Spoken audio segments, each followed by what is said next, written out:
ಸಾಗರದಲ್ಲಿ 2026ರ ಜನವರಿ 3 ಮತ್ತು 4ರಂದು ರಜತ ಸಾಗರೋತ್ಸವ.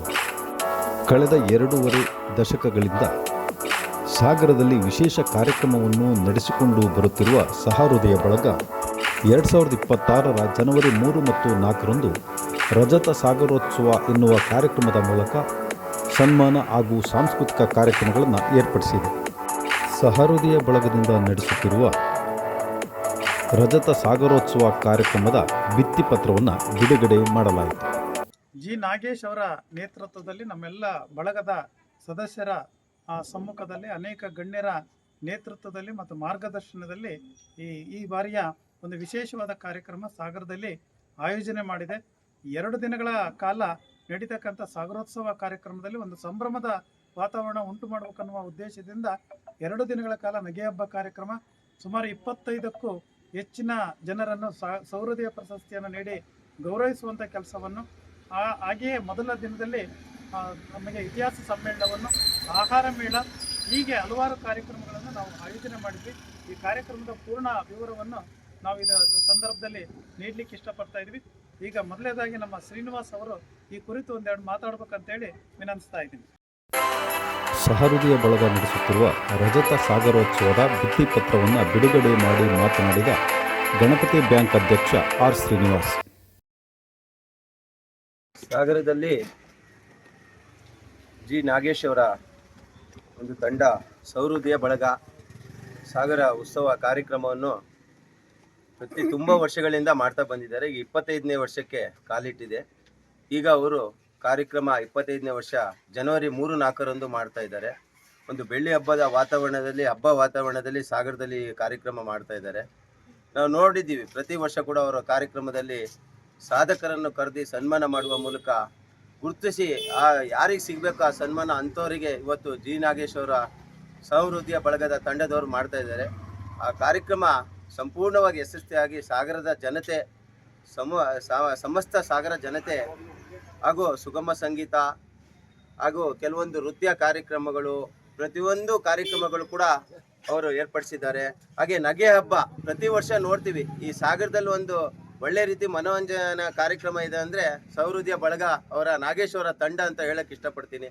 ಯಾಕಂದರೆ ಅದರಿಂದ ಈಗ ಸುಮಾರಷ್ಟು ಕಾರ್ಯಕ್ರಮ ಸಾಗರದಲ್ಲಿ ನಡೆಯೋಂಗಾಗಿದೆ. ಅವ್ರ ಕಾರ್ಯಕ್ರಮ ಯಶಸ್ವಿಯಾಗಿ ಜರುಗಲಿ, ಸಾಗರದ ಜನತೆ ಹಾಗೂ ಜಿಲ್ಲಾ ಎಲ್ಲ ಮೂಲೆಗಳಿಂದ ಬಂದು ಆ ಕಾರ್ಯಕ್ರಮವನ್ನು ಸವಿಸಲಿ, ಹಾಗೆ ಆ ಕಾರ್ಯಕ್ರಮ ಯಶಸ್ವಿಯಾಗಿ ನಡೀಲಿ ಅಂತ ಆ ಮಾರಿಕಂಬೆ ಹಾಗೂ ಮಾಗಣಪತಿಯ ಆಶೀರ್ವಾದ ಸಹೃದಯ ಬಳಗದ ಮೇಲೆ ಇರಲಿ ಅಂತ ಹೇಳ್ಕೊಂಡು ನಾನು ಕೂಡ ಆ ಕಾರ್ಯಕ್ರಮಕ್ಕೆ ಸಾಗರದ ಜನತೆಗೆ ಲಕ್ಷಾಂತರ ಜನ ಇಲ್ಲ ಸಾವಿರಾರು ಜನಗಳು ಬಂದು ಈಗೇನು ಜಾತ್ರೆ ನಡೆಯುತ್ತೆ ಆ ರೀತಿಯಲ್ಲಿ ಆ ಕಾರ್ಯಕ್ರಮವನ್ನು ಯಶಸ್ವಿಯಾಗಿ ಆಗಲಿ, ಆ 2 ದಿವಸ ಕೂಡ ಒಳ್ಳೆ ರೀತಿಯಲ್ಲಿ ಆಗಲಿ, ಅವರಿಗೆ ಇನ್ನೂ ಕೂಡ ಆ ಸಹೃದಯ ಬಳಗದವರಿಗೆ ಇನ್ನೂ ಒಳ್ಳೊಳ್ಳೆ ಕಾರ್ಯಕ್ರಮ ಮಾಡೋದಕ್ಕೆ ಆ ಮಹಾಗಣಪತಿಯ ಆಶೀರ್ವಾದ ಇರಲಿ ಅಂತ ಹಾರೈಸ್ತೀನಿ. ಹಾಗೆ ನನ್ನ ಮಾತು ಮುಗಿಸ್ತೀನಿ. ರಜತ ಸಾಗರೋತ್ಸವದ ಭಿತ್ತಿಪತ್ರ ಬಿಡುಗಡೆ ಮಾಡಿ ಮಾತನಾಡಿದ ಭಗವದ್ಗೀತೆ ಅಭಿಯಾನ ಸಮಿತಿ ಅಧ್ಯಕ್ಷ KV ಜಯರಾಮ್, ಎಲ್ಲರಿಗೂ ನಮಸ್ಕಾರ. ಸಾಗರ ಸುತ್ತ ಪತ್ರಿಕಾ ಬಳಗ ಸಹೃದಯ ಸಾಗರ ತಾಲೂಕು ಇತಿಹಾಸ ವೇದಿಕೆ ಇವರ ಒಂದು ನೇತೃತ್ವದಲ್ಲಿ 25ನೇ ವರ್ಷದ ರಜತ ಮಹೋತ್ಸವ ಸಾಗರೋತ್ಸವವನ್ನು ಮಾಡ್ತಾ ಇದ್ದಾರೆ. ಇದು ಭಾಳ ಸಣ್ಣ ಪ್ರಮಾಣದಲ್ಲಿ ಬೆಳೆದು ಈ ದಿನ 25ನೇ ವರ್ಷಕ್ಕೆ ಬಂದು ನಿಂತಿದೆ. ಇದರಲ್ಲಿ ವಿಶೇಷ ಏನಪ್ಪ ಅಂದರೆ ಜಿ ನಾಗೇಶ್ ಅವರ ನೇತೃತ್ವದ ತಂಡ, ಅದರಲ್ಲೂ ವಿಶೇಷವಾಗಿ ನಾಗೇಶ್ ಅವರು ಕಳೆದ 40 ವರ್ಷಗಳಿಂದ ನಮಗೆ ಚಿರಪರಿಚಿತರು. ಈ 40 ವರ್ಷದಲ್ಲಿ ಅವರು ತುಂಬ ಶ್ರಮ ಜೀವನ ಅಂದರೆ ತುಂಬ ಬಡತನ ಕುಟುಂಬದಿಂದ ಬಂದಿರತಕ್ಕಂಥ ಒಬ್ಬ ವ್ಯಕ್ತಿ. ಅದೇ ರೀತಿಯಲ್ಲಿ ಸಹೃದಯ ಬಳಗದಲ್ಲಿ ಇರ್ತಕ್ಕಂಥವರು ಬಡವರೇ, ನಮ್ಮನ್ನು ಸೇರಿ. ಆದರೆ ಈ ಒಂದು ಕಾರ್ಯಕ್ರಮ ಮಾಡಬೇಕು ಅಂದರೆ ಎಲ್ಲರ ಇಡೀ ಸಾಗರದವರ ಒಂದು ಪ್ರೋತ್ಸಾಹ. ಯಾಕೆಂದರೆ ಈ ಒಂದು ಕಾರ್ಯಕ್ರಮ ಮಾಡೋಕ್ಕೆ ಬಡವ ಬಲ್ಲಿದ ಶ್ರೀಮಂತ ಅನ್ನೋದಕ್ಕಿಂತ ಈ ಒಂದು ದೊಡ್ಡ ಮಟ್ಟದ ಒಂದು ಕಾರ್ಯಕ್ರಮವನ್ನು ಈ ನಾಗೇಶ್ ಅವ್ರ ನೇತೃತ್ವದಲ್ಲಿ ಏನು ಮಾಡ್ತಾ ಇದ್ದಾರೆ, ಇಡೀ ಸಾಗರದ ಉತ್ಸವದಲ್ಲಿ ಒಂದು ಹೆಗ್ಗಳಿಕೆಯ ವಿಚಾರ ಅಂತ ಹೇಳೋದ್ರಲ್ಲಿ ತಪ್ಪಾಗಲ್ಲ. ಯಾಕಂದರೆ ಹಣ ಇದ್ದವರು ಎಲ್ಲ ಕಾರ್ಯಕ್ರಮ ಮಾಡ್ತಾರೆ, ಆದರೆ ಬಡತನದಲ್ಲಿ ಬಂದಿರತಕ್ಕಂಥ ವ್ಯಕ್ತಿ ಎಲ್ಲರನ್ನು ಸ್ನೇಹಿತರನ್ನು ಒಗ್ಗೂಡಿಸಿ ಈ ಒಂದು ಕಾರ್ಯಕ್ರಮವನ್ನು ಮಾಡ್ತಾ ಇದ್ದಾರೆ. ಇದು ಒಂದು ಇತಿಹಾಸದಲ್ಲಿ ನೆನಪುಳಿಯುವಂಥ ಒಂದು ಕಾರ್ಯಕ್ರಮ.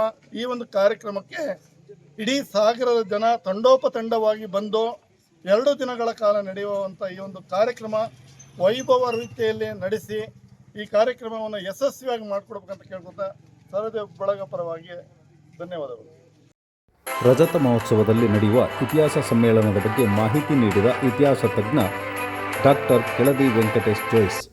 ವರ್ಷದಿಂದ ಸಹೃದಯ ಬಳಗ ಮತ್ತು ಸಾಗರ ಸುತ್ತ ಪತ್ರಿಕಾ ಬಳಗದಿಂದ ಮತ್ತು ತಾಲೂಕು ಇತಿಹಾಸ ವೇದಿಕೆಯಿಂದ ಈ ಸಾಗರದಲ್ಲಿ ತಾಲೂಕು ಇತಿಹಾಸ ಸಮ್ಮೇಳನ ನಡ್ಕೊಂಡು ಬರ್ತಾ ಇದೆ. 10 ವರ್ಷದ ಈ ಸಂದರ್ಭದಲ್ಲಿ ಈ ಸರಿ ಕೂಡ ಒಂದು ವಿಶೇಷವಾಗಿ ತಾಲೂಕು ಮತ್ತು ಕರ್ನಾಟಕದ ಇತಿಹಾಸಕ್ಕೆ ತಾಲೂಕಿನ ಕೊಡುಗೆ ಇದನ್ನು ಆಧರಿಸಿ ಒಂದು ಇತಿಹಾಸ ಸಮ್ಮೇಳನವನ್ನು ಆಯೋಜಿಸಿದ್ದೇವೆ 3ನೇ ತಾರೀಕು. ನಂತರ ಆ ಒಂದು ಸಮ್ಮೇಳನದಲ್ಲಿ ಪ್ರಮುಖರಾದಂತಹ ವಿದ್ವಾಂಸರು ಅದರಲ್ಲಿ ಪಾಲ್ಗೊಂಡು ಆ ಕಾರ್ಯಕ್ರಮವನ್ನು ಯಶಸ್ವಿಗೊಳಿಸಿಕೊಡೋರಿದ್ದಾರೆ. ಈ ಸಂದರ್ಭದಲ್ಲಿ ಸಹೃದಯ ಬಳಗದ ಅಧ್ಯಕ್ಷ ಜಿ ನಾಗೇಶ್, ಉಪಾಧ್ಯಕ್ಷ ವಿಟಿ ಸ್ವಾಮಿ, ಕಾರ್ಯದರ್ಶಿ ಲೋಕೇಶ್ ಕುಮಾರ್, ಕೋಶಾಧ್ಯಕ್ಷ ಗಿರೀಶ್ ರಾಯ್ಕರ್, ಪ್ರಮುಖರಾದ H G. Subramanya Bhat, G H. Shivayogi, Satish, Srinath, Frankie Fernandes, doctor Venkatesh Jois, Basavaraj, B D. Ravikumar ಇನ್ನಿತರರು ಉಪಸ್ಥಿತರಿದ್ದರು.